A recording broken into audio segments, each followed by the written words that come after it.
जय हिंद दोस्तों आज हम लोग इस वीडियो में पढ़ेंगे CI एंड SI के बारे में।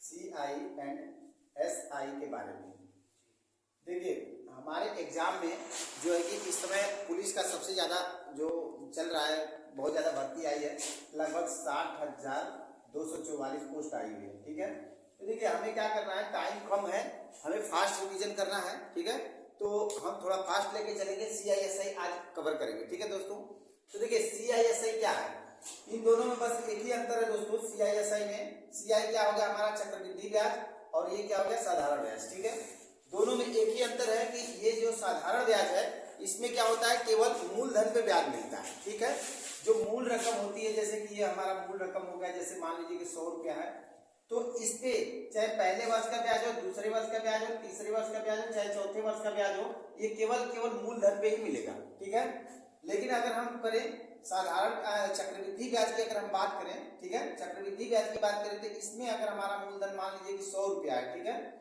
अगर मूलधन 100 रुपया है, तो इसमें पहले वर्ष, दूसरे वर्ष, तीसरे वर्ष, चौथे वर्ष का जो ब्याज मिलेगा, इसमें क्या होगा, जो पहले वर्ष का ब्याज मिलेगा, मान लीजिए कि अगर 10 रुपये मिल रहा है, तो अगले वर्ष जो ब्याज मिलेगा ये मूलधन पर तो जो मिलेगा ही मिलेगा, उसके बाद ये जो मूलधन में ये जो ब्याज है पहले वर्ष का, ये भी जुड़ के उसके ऊपर मिलेगा ब्याज। ठीक है, तो यानी इसमें क्या होता है, जो चक्रवृद्धि ब्याज है इसमें क्या होता है, ब्याज के ऊपर ब्याज मिलता है।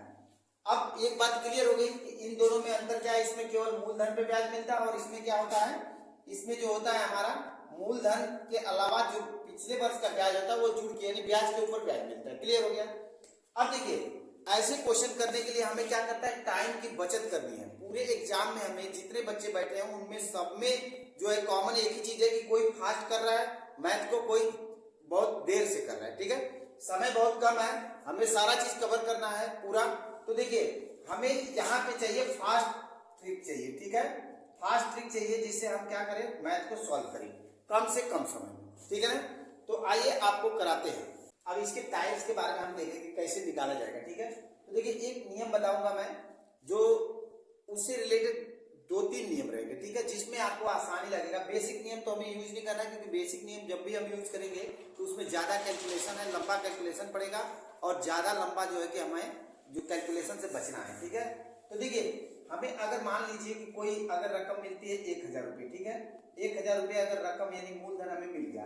ठीक है, अब मान के चलिए कि इस पे हमें जो दर है, दर यानी रेट ऑफ इंटरेस्ट, ये कितना है 10% है। ठीक है, 10% अगर हमें मिला है वार्षिक, मान के चलिए, ठीक है, वार्षिक मिला है, तो देखिए अगर 10% वार्षिक मिला है, 1000 रुपये हमारा मूलधन है, तो अगर आपसे पूछा जाए किसी भी तरह का क्वेश्चन पूछे, चाहे घुमा के पूछे चाहे सीधा सीधा पूछ ले, मान लीजिए अगर सीधा सीधा पूछे तो समय आपको टाइम पी अगर दे दिया, मान लो कि 2 वर्ष का निकालिए। ठीक है ना, तो हमें क्या करना है कि ज्यादा से ज्यादा कैलकुलेशन से बचना है।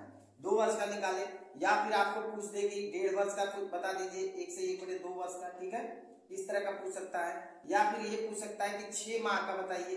ठीक है, 6 माह का पूछ सकता है, या फिर ये पूछ सकता है 72 दिन या 73 दिन का बताइए, किसी भी तरह का क्वेश्चन पूछ सकता है। ठीक है, तो देखिए ऐसा नियम है जो सब में फिट होगा। ठीक, तो देखिए नियम क्या है, पहले तो हमें एक बेसिक नियम बताते हैं आपको। ये 10% वार्षिक है। ठीक है, तो देखिए हमें 10% बोला है, मूलधन ये दिया है। ठीक, तो SI और CI यहाँ तो हम आराम से निकाल सकते हैं। देखिए पहले थोड़ा सा ग्राफ को समझ लीजिए। ठीक है, यहाँ पे ग्राफ है हमारा, अगर दिया है मान लीजिए कि कितना समय के लिए, 2 समय के लिए, तो यहाँ पे एरो 2 होगा। ठीक है, 2 एरो होगा। पहले में हम मान लीजिए पहला जो रॉ है ये हमारा क्या, सिंपल इंटरेस्ट यानी कि SI है। ठीक है, अब देखिए यहाँ पे हमारा मूलधन यानी प्रिंसिपल है, कितना है 1000 रुपया। ठीक, और यहाँ रेट ऑफ इंटरेस्ट है, यहाँ पे पहले साल का है और यहाँ दूसरे साल का।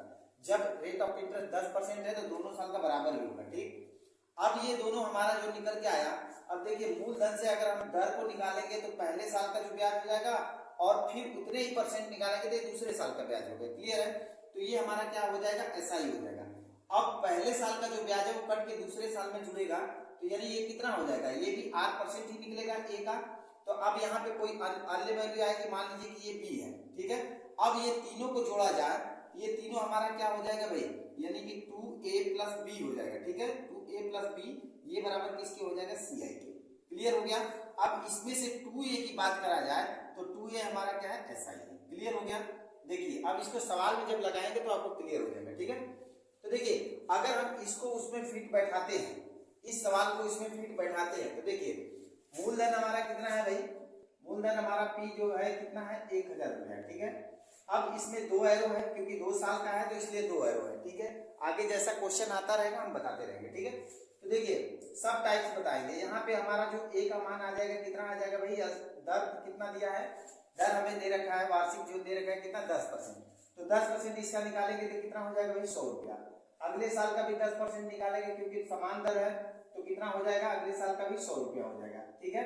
ये तो हमारा आ गया क्या, एसआई आ गया, यानी सिंपल इंटरेस्ट। अगर पूछा जाए सिंपल इंटरेस्ट कितना, तो 100 कितना 200 हो जाएगा, ठीक। अब उसके बाद चक्रवृद्धि ब्याज यानी सीआई निकालना है, तो इसका भी 10% निकल के पिछले साल में जुड़ेगा, क्योंकि मैंने शुरू में ही बताया था कि चक्रवृद्धि ब्याज और साधारण ब्याज में अंतर क्या है। साधारण ब्याज में केवल मूलधन का ही जो है कि मूलधन पे ही ब्याज मिलता है, चाहे पहले साल का हो या दूसरे साल का हो या तीसरे साल का या चौथे साल का, ठीक है। लेकिन चक्रवृद्धि ब्याज में क्या है, यानी इसको क्या है, तो ब्याज के ऊपर ब्याज मिलता है। ये तो खुद ब्याज है और ये भी ब्याज है। अब अगले साल का अगर ब्याज देखा जाए तो ये ब्याज है, इसका खुद 10% फिर अगले साल में जुड़ जाएगा, ठीक है। तो यानी इसका हम 10% जोड़ेंगे तो कितना हो जाएगा 10 रुपया, यानी 100 का 10% 10 रुपया, ठीक है। तो देखिए क्या हो जाएगा भाई हमारे पास, अगर पूरा ओवरऑल चक्रवृद्धि ब्याज की बात करें तो 100 ए 200 और 10 जोड़ देंगे, कितना हो जाएगा दोस्तों 210 रुपया। क्लियर है। इस सवाल को और कई तरीके से कर सकते हैं, आशा करता हूं बहुत अच्छी तरह समझ में आया होगा, ठीक है। देखिए दूसरा नियम, इसके बाद हम बताते हैं आपको सेकंड नियम, ठीक है ना। अब देखिए इसके बाद अगर हमें करना है दूसरा मेथड बताते हैं। देखिए इसमें क्या होता है, हमें दर पकड़ना होता है। दर कितना दिया है 10%, ठीक है ना दोस्तों। देखिए मैं ऐसा चीज बता रहा हूँ आपको, किसी भी क्वेश्चन में बैठेगा, ठीक है ना। घबराने की जरूरत नहीं है कि अगर दूसरे टाइप का क्वेश्चन आ गया तो क्या होगा, उस टाइप का क्वेश्चन आ गया तो क्या, सब टाइप का क्वेश्चन पकड़ में आ जाएगा। दर पर 10% का मतलब क्या है, ये बड़े 10 हो जाएगा। क्लियर है। अब हमें करना क्या है, इसी ग्राफ को एकदम पूरा दिमाग में बैठा लीजिए। हमारा पी है, ठीक है, और यहाँ ए है और क्या है बी है। इसका उल्टा करके रखना शुरू करो। 1 हो गया, 10 हो गया, 10 हो गया, और उसके बाद ये इसका 10 गुना, ठीक है। तो यहाँ पे इसका 10 गुना यानी कितना हो जाएगा 100। अब हमें पता क्या करना है, इसमें पूछा हमारे को, मान लीजिए कि हमें 2 वर्ष का ब्याज पता करना है, ठीक है। तो 2 वर्ष का ब्याज पता करना है, तो ये पहले वर्ष का हो गया, ये दूसरे वर्ष का हो गया। ध्यान रखिएगा, अगर इसमें ये पूछ देता, कुछ भी पूछेगा आप निकाल सकते हैं। अगर पूछ देता कि दूसरे वर्ष का ब्याज, ठीक है ना, यानी कि दूसरे वर्ष का ब्याज निकालिए, दूसरे वर्ष का ब्याज निकालिए, तो हमें क्या करना होता है, यहाँ पे ये 2 इसका 10 गुना है, यहाँ पे इसका भी 10 गुना कर दिए, ये फैक्टर बन गया। लेकिन अब कोरिलेट किससे करेंगे, क्योंकि ये मूलधन वास्तविक नहीं है, ये मूलधन आया है हमारा अनुपातिक मान 100 है, लेकिन एक्चुअल मान कितना है, मूलधन हमें दिया हुआ है 1000। तो यहाँ पे कितने का मल्टीप्लाई है 10 का, यानी 1 यूनिट का मान कितना आ गया, यानी 10 का गुणा कर रहा है इसमें, ठीक है। गुणज पता लग गया। अब हमें पता क्या करना है, मान के चलिए कि 2 साल का पहले दे रखा है, तो ये 2 साल का पूरा सीआई है, दोनों जोड़िए 10 10 20 हो गया, 1 21, यानी 21 गुणे कितना हो जाएगा 10, अर्थात 210 रुपया हो जाएगा। क्लियर है। अब पूछ देता कि दूसरे वर्ष का ब्याज निकालिए, तो दूसरे वर्ष का ये है भैया, ये पहले वर्ष का, ये दूसरे वर्ष का। दूसरे वर्ष का क्या हो जाएगा, दूसरे वर्ष का 10 और 1 11, 11 गुणे कितना हो जाएगा भाई 10, अर्थात 110 रुपया हो जाएगा। पहले वर्ष का आप सीआई निकालो या एसआई निकालो, दोनों बराबर होता है, क्योंकि पहले साल में होता क्या है कि आप पीछे कोई साल ही नहीं है, कोई पीछे कोई वर्ष ही नहीं है, तो जिसका कोई ब्याज जुड़ेगा नहीं। पहले साल का एसआई और सीआई दोनों क्या होता है, बराबर होता है, ये ध्यान रखना है, ठीक है। एक तो ये मेथड है, दूसरा ये मेथड है, एक और मेथड तीसरा बता रहे हैं आप लोग को, ये तो दूसरा था। तीसरा देखिए, तीसरा में क्या है, यही दर जो हमारा 1/10 है, ये कितने साल के लिए, मान लीजिए 2 साल के लिए पूछा है, तो हमें क्या करना है, 10 बोला है, अब ये बढ़ा रहा है 10% ना, तो इसको जोड़ देना है, 11 हो जाएगा। ये 10 है तो यहाँ 11 हो जाएगा, फिर अगले स्टेप में 10 है तो 11 हो जाएगा। यहाँ कितना बचेगा भाई, देखो यहाँ पे हमारा हो जाएगा 10 10 100 हो जाएगा, यहाँ कितना हो जाएगा 121 हो जाएगा। क्लियर है। अब देखो ये मूलधन है भाई, ये मूलधन और ये मिश्र धन है, ध्यान रखना है। हमारा ये मूलधन हो गया, ये मिश्र धन हो गया, ठीक है भाई। तो ये मूलधन हमारा 100 है, लेकिन ये हमारा अनुपातिक मान है, लेकिन हमें यहाँ क्या है, एक्चुअल मान 1000 है, तो यहाँ 1000 रखेंगे।